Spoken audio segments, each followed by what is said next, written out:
Alors, bonjour tout le monde et bienvenue dans cette info travaux sur la création de situations d'apprentissage et d'évaluation numérique. Je m'appelle Marc Plamondon, je suis votre sympathique barbu et chargé de cours pour le FPT 2711. Dans le cadre de cette capsule vidéo, nous verrons tout d'abord les consignes associées à ce travail, puis la grille d'auto-évaluation qui me permet de vous évaluer, mais qui vous permet à vous surtout d'apprécier vous-même votre travail. Alors, sans plus attendre, on va aller voir ça immédiatement. Alors, la consigne, évidemment, peut se retrouver dans la rubrique création de situations d'apprentissage et d'évaluation numérique sur Moodle. Idem pour la grille d'évaluation. Ce qui est attendu de vous dans le cadre. Oh, pardon. Voilà. Ce qui est attendu de vous dans ce travail se découpe en deux parties. Il s'agit tout d'abord de faire la conception d'une situation d'apprentissage et d'évaluation numérique, puis, dans une deuxième partie, d'analyser vos situations que vous m'avez proposées sous l'angle des différents modèles ou oui, modèles, c'est ça, et savoirs là, qu'on a présentés dans le cours. Commençons par la conception. Dans le cadre de la conception, il est important de comprendre qu'il s'agit du domaine de la planification. Donc, si on se ramène aux compétences de la profession enseignante, nous sommes davantage dans la partie planifier des situations d'apprentissage que dans la partie piloter une situation d'apprentissage. Il ne s'agit pas non plus de la concevoir, de tout faire le matériel didactique qui y est associé. On est vraiment plus à la première étape, là, la réflexion en amont de tout ça. Et pour ce faire, ben, vous allez avoir une fiche qui va vous aider, donc un gabarit qui va essayer de structurer votre pensée à travers les différentes étapes, les différents éléments que vous devez réfléchir. Maintenant, votre situation, évidemment, au cœur de la situation d'apprentissage se trouve l'enseignement de votre métier. Donc, en vous projetant dans l'enseignement de votre métier, on vous demande de concevoir deux situations d'apprentissage et d'évaluation numérique en respectant les conditions suivantes. Donc, il s'agit d'une part de concevoir des SAI dont le numérique est au cœur, en fait, de la SAI. Il fait un usage significatif du numérique dans votre SAI. Ce qui veut dire que, par exemple, si vous me dites je fais une présentation magistrale, ben, parlez-moi pas du projecteur. Ce qui m'intéresse, c'est l'outil de présentation. Hein. Est-ce que c'est un PowerPoint? Est-ce que c'est un Prezi? Est-ce que c'est un Geniali? Donc, quel est l'outil de présentation numérique que vous allez utiliser et qui est au cœur de votre démarche? Si vous me dites que vous faites un petit quiz, ben, quel outil numérique vous allez utiliser pour faire ce quiz? Ensuite de ça, il faut me présenter un contexte d'enseignement crédible et en tenir compte surtout par la suite. Donc, au niveau du crédible, ça peut varier. Je ne connais pas tous vos environnements. Mais par exemple, si vous me dites que vous êtes au cégep, que votre classe se résume essentiellement à un projecteur ou un TBI, un ordi de prof, des pupitres, puis pas rien d'autre, et que votre outil numérique, c'est Kahoot, et que vous me dites que votre activité va se faire dans Kahoot, bien, vais m'attendre dans le déroulement à ce que vous disiez que vous allez utiliser le cellulaire des élèves ou qu'ils vont se connecter à un Wi-Fi ou un réseau sans fil, parce que dans le fond, sinon, je vais me dire, ben, c'est pas cohérent. Avec quoi tu vas le faire, ton Kahoot? Tu as besoin d'accéder à Internet, tu as besoin d'accéder à l'outil en ligne. Et là, tu n'as pas réservé de chariot d'iPad, tu n'as pas été dans un laboratoire informatique, et ainsi de suite. Donc, détaillez votre contexte et ensuite, utilisez-le, dans le fond, en tenir compte. Les deux fiches doivent être assez différentes. C'est-à-dire qu'il y a deux morceaux là, qui vont me servir à déterminer si c'est différent suffisamment, l'intention pédagogique et l'outil numérique. Donc, si votre première intention, c'est de transmettre des connaissances, votre deuxième ne peut pas être de transmettre des connaissances. Ça peut être de faire une mise en application des connaissances, donc de passer de la théorie à la pratique. Ou ça peut être, par exemple, d'enseigner, de susciter, pardon, le développement d'habiletés professionnelles, développer le développement de savoir-être. Ça peut être d'évaluer des connaissances. Hein. Dans le premier temps, vous avez transmis des connaissances, dans ce deuxième, vous l'évaluez. Vous avez compris le principe, les intentions doivent être différentes. L'outil aussi. Même si vous faites un usage différent de l'outil. Utilisez PowerPoint pour faire une présentation magistrale, exposé magistral. Ne pas utiliser PowerPoint et dire, mais là, maintenant, je fais un travail collaboratif. C'est quand même encore PowerPoint. Donc, l'outil ne peut pas être le même, l'intention pédagogique ne peut pas être la même. Donc, comme je vous disais plus tôt, vous avez un gabarit qui peut vous aider, qui vous aidera en fait à conceptualiser tout ça, à vous structurer. Si on regarde la fiche en question, donc tout d'abord, Vous arrivez dans la fiche, oui, il y a la partie en tête comme d'habitude à l'UQAM, donc la page couverture, vous remplissez vos informations. Ensuite de ça, vous allez dans la partie un petit peu plus bas et là, ben, vous choisissez votre intention pédagogique. Vous me dites à quel moment on se situe dans l'acquisition d'une compétence. Si ça ne vous dit rien, l'acquisition d'une compétence, il y a des très bons guides ministériels que je pourrais vous recommander, mais plus simplement, l'exploration, je suis à mes débuts, j'explore. Apprentissage de base, c'est un apprentissage qui est plus petit. On évite de tout mettre la totale, on commence avec les bases.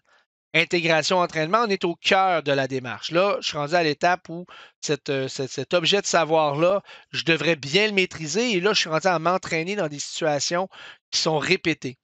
Finalement, transfert et enrichissement, on arrive à l'étape où est-ce que l'élève devrait être en mesure d'être de transférer dans un autre contexte l'objet de savoir et être toujours aussi bon. Faisons un exemple concret. Mettons que mon objet d'apprentissage en soins infirmiers, c'est le lavage des mains. Et que le lavage des mains, de base, ben, c'est dans un hôpital.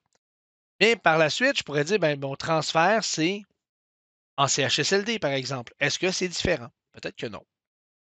Autre chose, vous devez, quand vous choisissez votre objet d'apprentissage, ici le lavage des mains, par exemple, ici les composantes informatiques, vous pouvez déterminer de quel type de savoir il s'agit.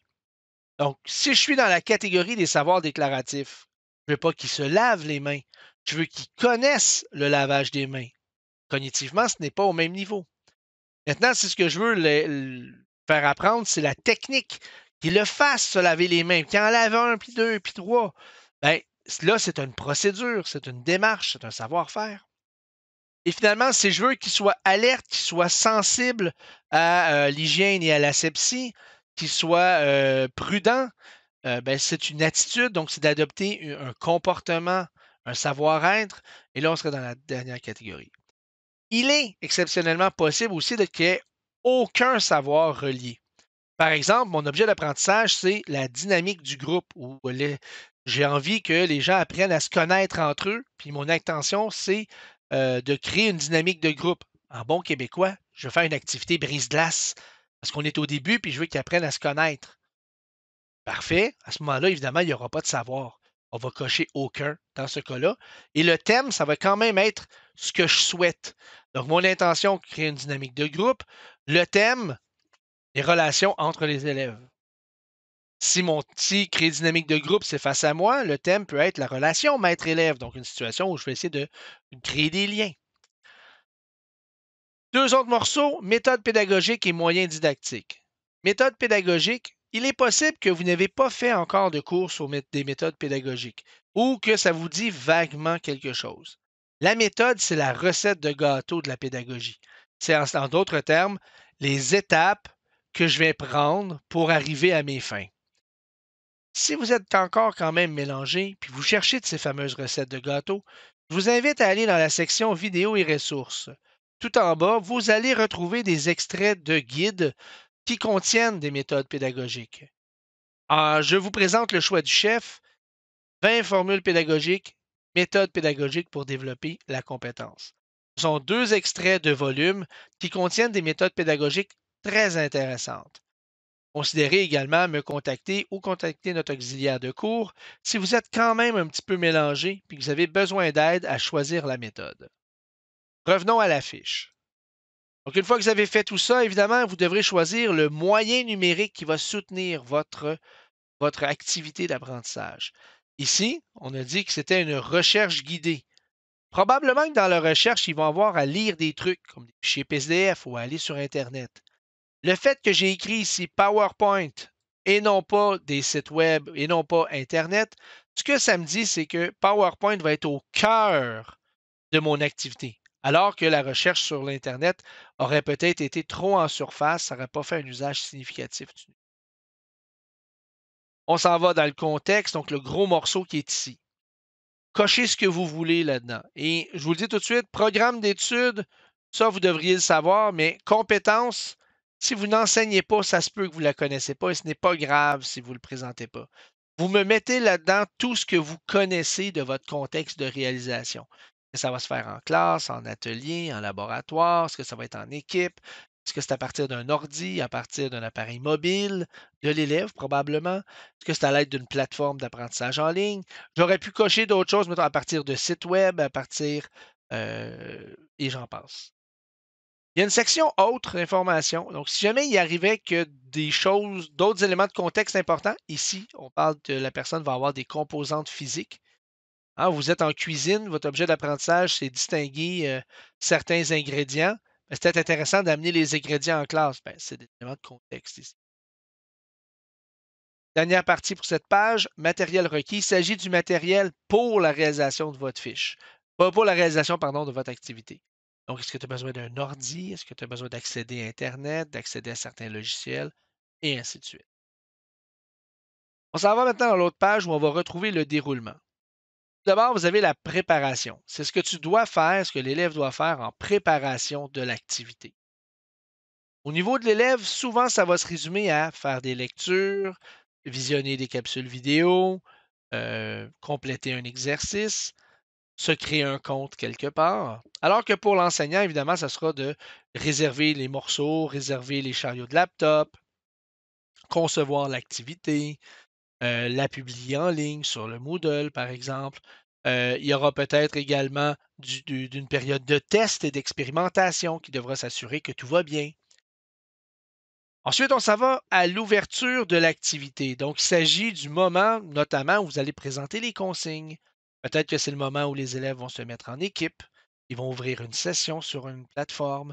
Ils vont se connecter à Kahoot. Donc, c'est toutes les étapes qui sont préalables à l'activité, mais qui se font ensemble, en classe, avec le prof. Donc, qui se font vraiment là, au début de l'activité. Vous avez ensuite le déroulement, donc ce que l'on fait pendant l'activité. Et la fermeture, est-ce qu'il y a quelque chose à la fin? Par exemple, des routines de rangement, peut-être qu'il y a des retours en grand groupe, une correction peut-être d'un travail qu'on va corriger ensemble, et ainsi de suite.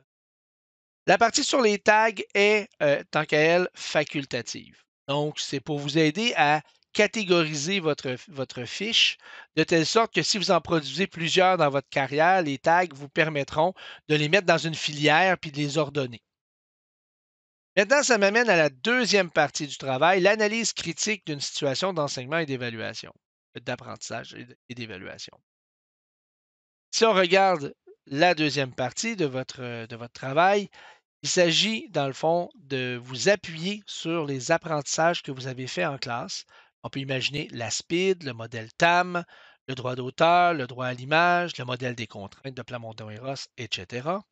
Pour faire deux choses. Dans un premier temps, vous allez présenter les impacts positifs ou négatifs que vous avez constatés si vous l'avez testé, votre activité. Si vous n'enseignez pas, ce n'est pas grave. À ce moment-là, vous vous projetez, vous dites qu'est-ce que je souhaite, qu'est-ce que je pense qui va arriver. Donc, par exemple, en mobilisant la SPID, on pourrait dire, ben, je pense que ça va être un progrès parce qu'il y a tel avantage pour mon élève. Si au contraire, je vais peut-être dire, ben non, mais je pense que ça va se détériorer au final parce que je n'avais pas envisagé telle chose. Envisagez également l'impact sur les élèves les plus vulnérables de votre classe, les élèves ayant des besoins particuliers, les élèves handicapés. Donc, est-ce que votre moyen a des risques pour ces personnes?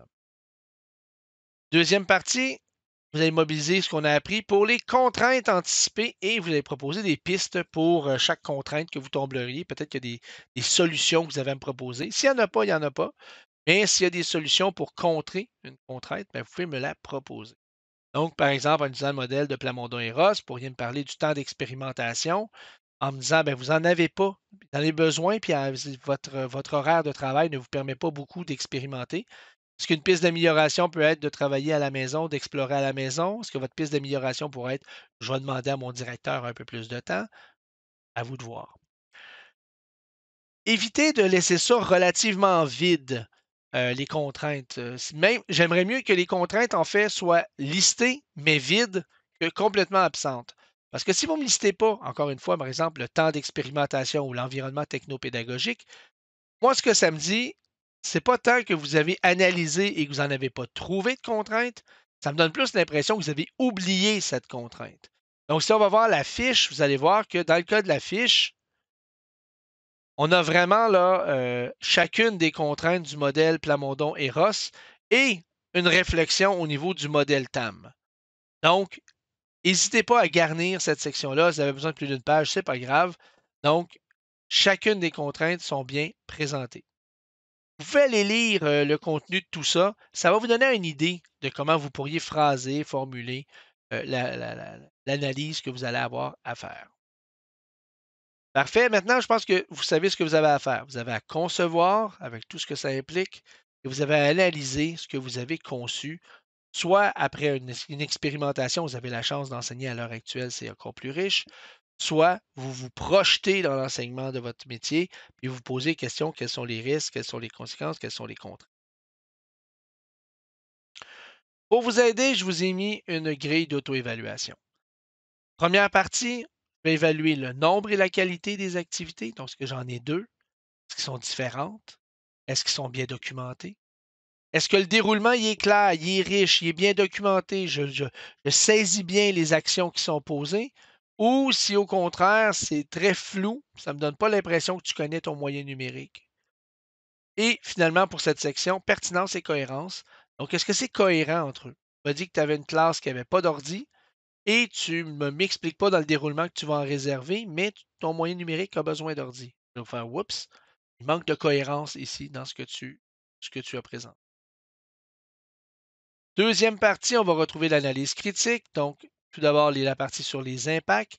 Est-ce que tu mobilises les connaissances qu'on a apprises en classe? Est-ce que tu considères les élèves à des besoins particuliers? Et la partie sur les contraintes. Donc, est-ce que tu identifies les contraintes? Est-ce que tu proposes des pistes de solutions? Est-ce que voilà. Donc, évidemment, comme toujours, vous allez avoir les normes de présentation et le français qui est évalué.